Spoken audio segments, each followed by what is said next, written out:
And of course, the big question is that in the last few days, when Mr. Trump started talking about, look, if Russia doesn't do what I'm telling them, something really, really bad is going to happen to them.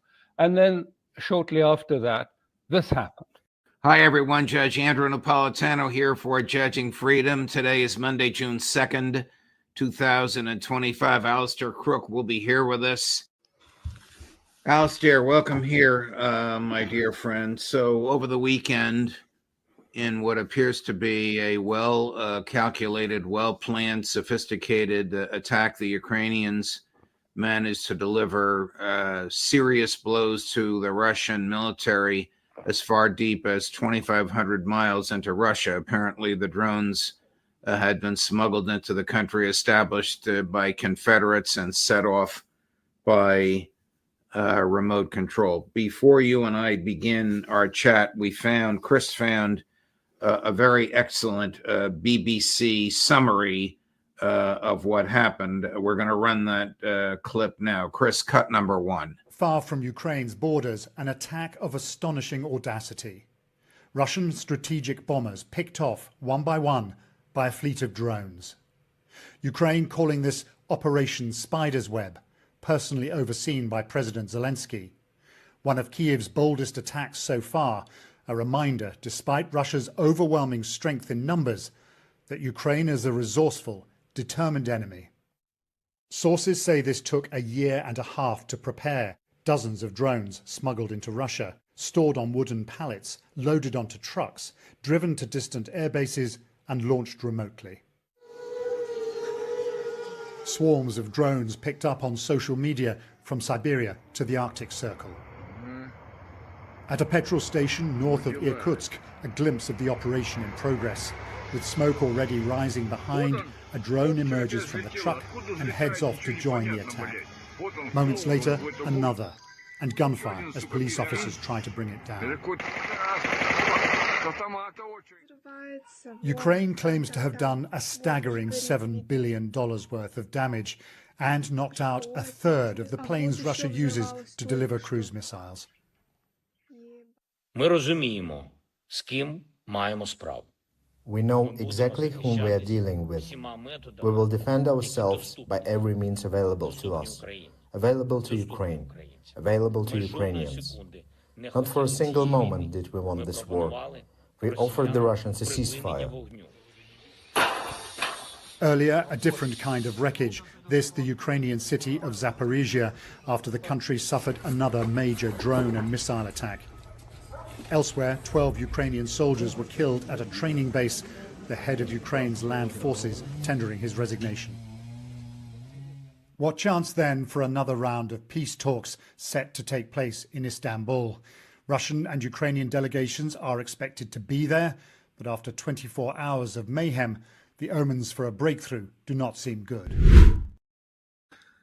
How do you interpret all this, Alistair? Just the usual BBC propaganda straight out of Ukraine. There are bits of it that are vaguely correct, but it's just typical of the BBC. They're not reliable sources of news on Ukraine at all, I'm afraid. And this was the case. Yes, it was an extraordinary event. They had these trucks fitted with retractable roofs, and the drones had been manufactured and put within them, and that at a certain point they were placed very close. They were driven across by unsuspecting Russian drivers who didn't realize what they were doing in many cases, driven across, placed near to airports, and then the roof automatically retracted. They were using the Russian telecom system in order to have, if you like, a simultaneous retraction of the roof in 5 and next to 5 air bases in Russia. And then the drones flew and attacked or attempted to attack, because only 2 of them actually functioned. There seems to have been a malfunction in the retractable roof in several occasions, and in other occasions, the Russian defense systems took down the drones before they did damage. But in 3 areas, Now, there's no absolute confirmation about how much damage there has been done, but it looks like that there were overall about 5 strategic Tu-95 bombers who were damaged, 2 possibly destroyed, 3 damaged heavily but maybe recovered, a transport plane, and 1 other plane, which the Ukrainians have said was an AWAC plane, an A-50, but there's absolutely no evidence at all. So we're talking about the loss of about 5, maybe more in these areas, and it was right across Russia, the bases, as that documentary suggested, far away. But these had all been pre-positioned, and these were locally fired killer drones fired out of the back of a truck. And 5, probably 5. Now, Russia altogether doesn't produce these Tu-95s anymore, but they still estimated to have 45 to 55 of these in service. So it's not going to change the course of this history, not going to stop. In that big bombing raid, the Trump miscast and saying it was, they were just attacking for no reason, but which followed a similar failed drone attack on Moscow, which did actually close down the 4 Russian airports at the time. But it's not going to change it. It's not a threat to Russia's strategic nuclear capabilities. Is it? It's strategic, but there is one thing that is very important to understand, because I've seen a lot of comments saying, but the Russians had all their planes out in the open and they were lined up on the tarmac, and silly Russians. Actually, this is the requirement of the START and SALT nuclear treaties, that the strategic bombers have to be observable by visual and electronic means and out in the open. And the same applies, by the way, to American strategic bombers. They are also put out in the opening.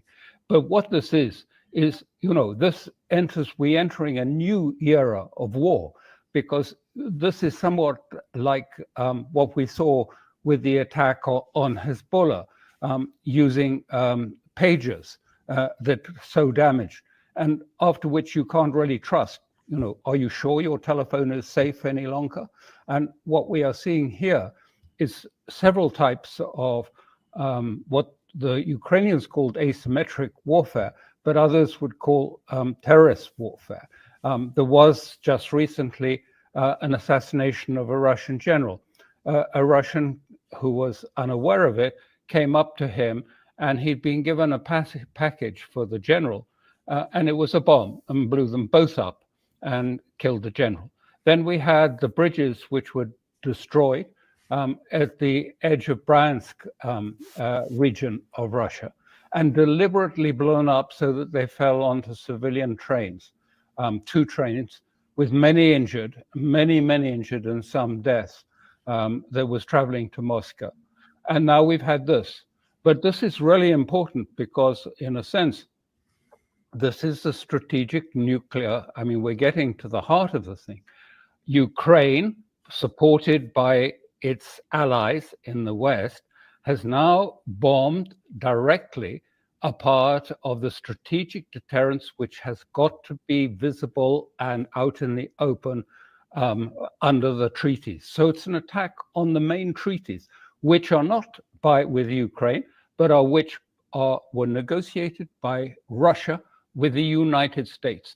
And of course, the big question is that in the last few days, when Mr. Trump started talking about, look, if Russia doesn't do what I'm telling them, something really, really bad is going to happen to them. And then shortly after that, this happened. And I think the Russians are furious at this. They're furious in many ways. But think what that means more widely for all of us. Are we going to have to search every container coming into our countries in case it has a retractable roof, and drones, easy to manufacture? The parts are available. You can buy them off the shelf.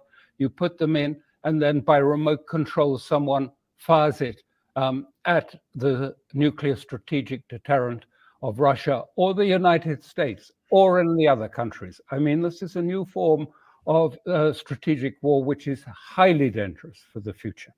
The Western media this morning is reporting the loss of about $7 billion in Russian aircraft.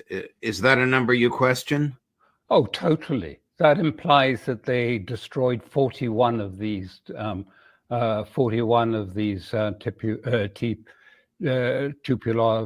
95 nuclear capable bombers. It's nonsense. There were only a handful or total. We don't know the exact number because the Russian Defense Ministry hasn't said very clearly. But what we see, I mean, the satellite photography, and we can see roughly what's happened at the various, as I say, for 3 of the areas, there was a malfunction or it didn't happen. And that these figures of billions of losses, 1/3 of their strategic bombing capabilities has gone. But the question is, who's behind it? Was Trump informed? Did he have foreknowledge? Clearly, we've been told by the New York Times 2 months ago that the CIA are in charge, along with their allies in Britain and Israel, in charge of the intelligence for attacking deep into Russia. Well, did Trump know? If not, why not? And what does that mean for the talks now? I mean, you're familiar with international use of intel. Is it even conceivable that something of this magnitude could have been orchestrated without the involvement, not just the knowledge, but the involvement of MI6 and CIA? I'll ask you about Mossad in a minute. I don't know what Mossad would be doing, exactly. but certainly MI6 and CIA, no? Absolutely, of course it was. I mean, you know, first there was a huge investment in these drones, building them, preparing and training people, then positioning all of these containers, passing them through into Russia and to trucks with these retractable roofs, making sure that they all worked, getting into position. I mean, it was a very sophisticated operation. I admit that quite freely, but I don't think this was done just by Ukraine alone. That sort of operation has the sort of, I'm not saying there's any evidence for it, but I think it has the hallmarks of a Mossad operation. I think the train operation has the hallmarks, at least these were the operations at which Britain was so specialized during the last war in attacking the Germans during the occupation of France. OSS specialized in blowing up tracks and trains carrying civilians during the German occupation of France. I don't know who was involved, but certainly the CIA was at the apex of this cartel of intelligence services. Why would Mossad be involved? Doesn't Mossad have enough to do with what's going on in the Middle East and with all their spying over here in the U.S.? You know, there's been there's a long history going back to the Tsarist period of antagonism for supposed anti-Semitism in Russia. And we saw that with the Trotskyists in the United States who formed the backbone of the neocon movement in the US. They have also a common alignment with the deep state and its objectives of destroying Russia, because they want to see American hegemony continue, because Israel depends on American hegemony. And if Trump is going to disrupt it by having a relationship with Russia, which is going to change many, many things, that is going to ultimately is going to affect Israel, because it is America that is, if you like, the backstop, the hegemony under which the mini hegemony of Israel can extend across the Middle East. What do you expect will be the retaliation? You said the Russians are furious. Is this enough to cause President Putin to reach the limits of his patience? You know, I mean, of course, I don't know, because this is what's being discussed at this very moment, I think, in Russia. But I think, yes, Putin has many things to calculate, but the country as a whole, I mean, the feeling is enough's enough. We need to get rid of this problem. And by that, I don't mean a political solution, but I mean a military solution. We need to finish this once and for all. So there's a lot of pressure and a lot of feeling of that sort. So if anyone in America had the imaginings of Zelensky that, by doing this sort of operation, it was going to make Putin more liable, more flexible in the talks today, I think they're having a daydream. I don't know what they're smoking, because that's not likely at all. I do think that, I don't know if it's happening, I can't tell you, but I do think that Russia will nonetheless go ahead and present its probably quite tough terms, maybe even tougher today than yesterday, to the Ukrainians. The previous terms have already been refused by Russia because they're just the same terms that Kellogg drafted, and asked, if you like, Witkoff to go and deliver them personally to Mr. Putin. And the Russians said, no, thank you, we don't need those terms. We've already rejected them. If President Trump did not know about this, there's a very, very serious issue, I would think, in the command structure of the United States government. And if he did know about this, let's assume he did, how is President Putin going to be able to trust anything he says? While they'll never trust him again, if that is the case. Never trust him again. But also, we live in an interconnected world. What do you think the impact is on Iran? And Iran can see, what was being used, and they can suggest, when all of these threats are being made to Iran, the use of drones and through the port. You remember a port just suddenly accidentally caught fire in Iran, destroying a lot of the port infrastructure. I mean, they can put two and two together and say, okay, now we see what's coming. This is, we can't trust the United States or the West or Israel on this issue. I mean, it sends a very clear message. I mean, I think Mr. Trump will, at least privately to Mr. Putin, I don't know when they're going to meet, he'll have to explain what happened. I mean, because this is so serious. I mean, this puts the whole START and the SALT treaties into question. I mean, they are obliged to have them open and observable. And if what happens is the CIA then plans in coordination with the Ukrainian intelligence services to destroy them when they're out in the open, as required by the SALT treaties, I mean, there's going to have to be a really tough discussion, I think, there between Mr.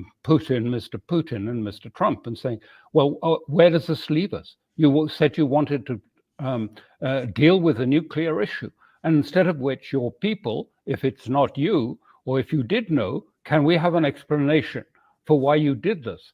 Now, if there was a thought that, this was going to put pressure on Putin and Russia, this is actually so miscalculated as to be, I mean, this is such a dangerous move. Now, I don't think, since you asked me, I don't think Putin is going to overreact.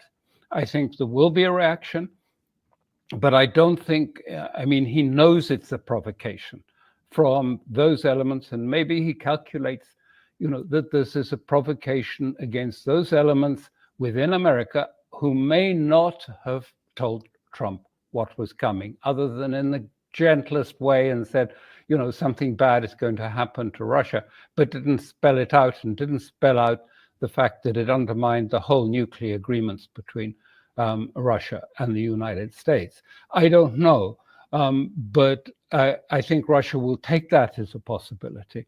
And therefore, there will be conversations going on, even now, I suspect, as the talks progress. But does it make it, the likelihood of a political outcome to these talks?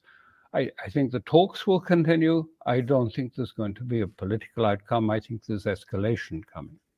I would imagine that the meeting in Istanbul, which was scheduled to start today, it's 8:30 in the morning in New York. It's about 3:30 or 4:30 in the afternoon in Istanbul, would have been either acrimonious or fruitless at this point.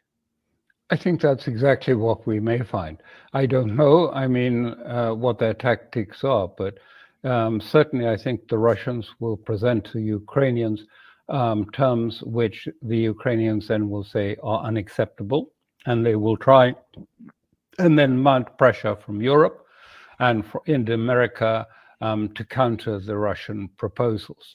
So, we may be in for a long haul, but meanwhile, the Russian forces are advancing very rapidly on the ground, in Sumy particularly. I mean, and the Ukrainians are just evacuating something like 100, 200 villages at a go in Sumy. It looks like, at least in Sumy, there's the beginnings of a sort of Ukrainian military collapse.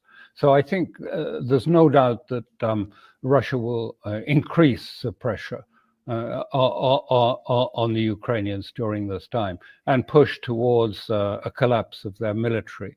I mean, this has always been the objective, is to actually push it to the point where Ukraine can no longer fight. The media before we go, the media in the West this morning, the mainstream media, is calling this Russia's Pearl Harbor or Russia's 9/11. I gather you would think that those are gross exaggerations and not apt comparisons. Look, it's clearly a humiliation for Russia in the sense, and an intelligence failure that these containers come in this way. But I mean, I just want to leave you with the thought, we've had the pager incident that came out that, how do you trust your cell phone? And you sure the cell phone isn't going to explode and blow your head off? And now every container is going to have to be checked and monitored. Does it have a sort of self-igniting drone in it? I mean, imagine what that's going to do to our supply lines. We're all going to have to be very, very careful. We're going to know. I mean, if Ukraine can do that, who else can do it? Why not do it in America? Why not do it in Iran? I mean, these are cheap, relatively cheap products, drones. You can assemble them quite easily.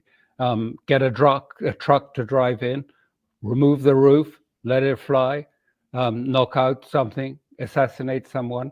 This is a war that is really not only immoral, but it is extraordinarily dangerous, this type of what they, loosely, euphemistically call an asymmetric war. It's nothing of the sort. It's a terrorist war.